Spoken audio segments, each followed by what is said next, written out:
Hello everyone, my name is Jayan and my topic is Indian Constitution. First of all, what is Constitution?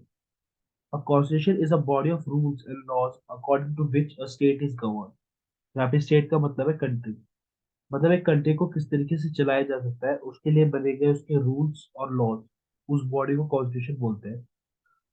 अब बात करते हैं हमें constitution क्यों चाहिए, उसकी नीड क्या है।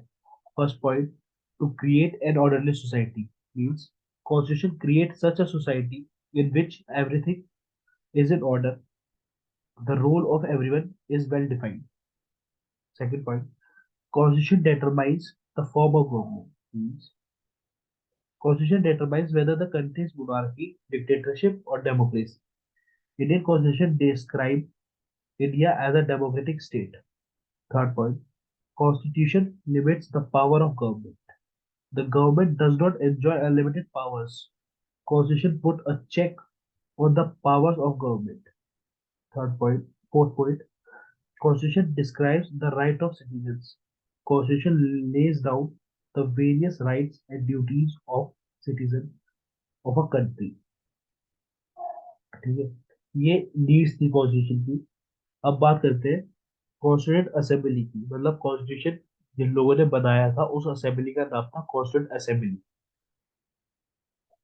कॉन्स्टिट्यूंट असेंबली में टोटल 389 मेंबर थे, जिसमें से 296 मेंबर इलेक्ट हुए थे ब्रिटिश इंडिया से। ब्रिटिश इंडिया का मतलब है जो पार्ट डायरेक्टली ब्रिटिश के अंडर था उस टाइम पे, उसको ब्रिटिश इंडिया बोला जाता था। ठीक है, और वहां से 296 मेंबर इलेक्ट हुए थे और 93 मेंबर प्रिंसली स्टेट से नॉमिनेट हुए थे by the Prince of that state.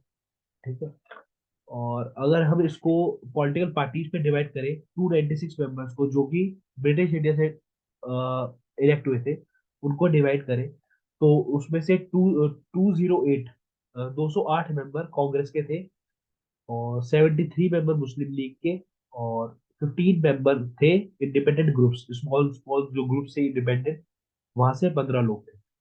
और इसी को अगर हम कास्ट बेस पे डिवाइड करें तो 163 हिंदूज थे, 80 मुस्लिम थे, शेड्यूल कास्ट के 31 थे, इंडियन क्रिश्चियंस 6 थे, बैकवर्ड ट्राइब्स के 6 लोग थे, सिख 4 थे, एंग्लो इंडियन 3 थे और पारसी 3 थे। और हमारा जो कॉन्स्टिट्यूशन है उसका जो प्रेसिडेंट थे, जो chairman of the constituent assembly, वो थे doctor Rajendra Prasad.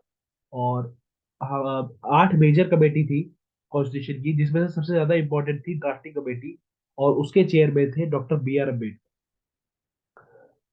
Indian constitution बनने में जो टाइम लगा था वो था 2 साल 11 महीने 18 दिन का। ठीक है, और इसमें अप्रोक्स 64 लाख के आसपास का खर्चा आया था इंडियन कॉन्स्टिट्यूशन बनने में। और इन 2 साल 11 महीनों में टोटल 11 सेशंस हुए थे, जहां पर इन लोगों ने बैठ के कॉन्स्टिट्यूशन को ड्राफ्ट किया था। और हमारा जो हैंड रिटन कॉन्स्टिट्यूशन है वो 24 जनवरी 1950 को 284 मेंबर्स के द्वारा साइन किया गया था कॉन्स्टिट्यूंट असेंबली में। आफ्टर पार्टीशन 380 टोटल मेंबर थे 389। आफ्टर पार्टीशन 299 मेंबर्स रह गए थे कॉन्स्टिट्यूंट असेंबली में, जिसमें से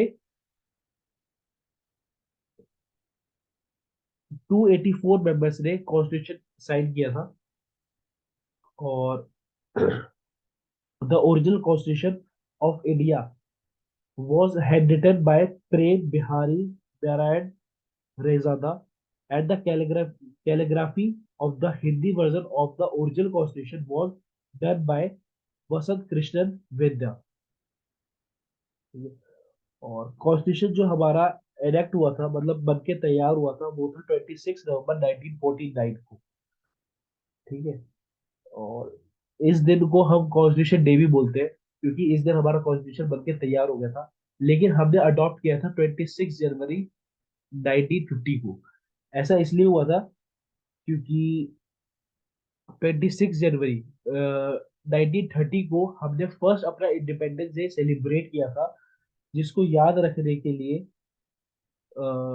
उस मतलब उस डेट को याद रखने के लिए हमने 26 जनवरी को अपना कॉन्स्टिट्यूशन अडॉप्ट किया था। और इसके कुछ सोर्सेज है, मतलब जो इंडियन कॉन्स्टिट्यूशन है वो कई सारे देशों के कॉन्स्टिट्यूशन से मिला के बनाया गया है। इसलिए इसको भारत का इसलिए इसको दुनिया का सबसे बड़ा कॉन्स्टिट्यूशन बोला जाता है। और सबसे सक्सेसफुल कॉन्स्टिट्यूशन भी इसी को बोला गया है।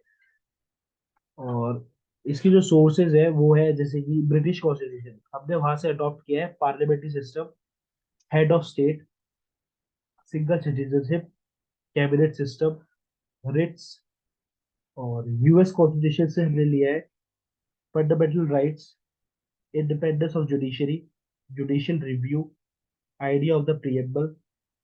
और आयरलैंड से हमने लिया है directive principle of state policy. और ऑस्ट्रेलिया से लिया है concurrent list, freedom of trade, language of the preamble. Germany से लिया है हमने suspension of the fundamental rights during emergency.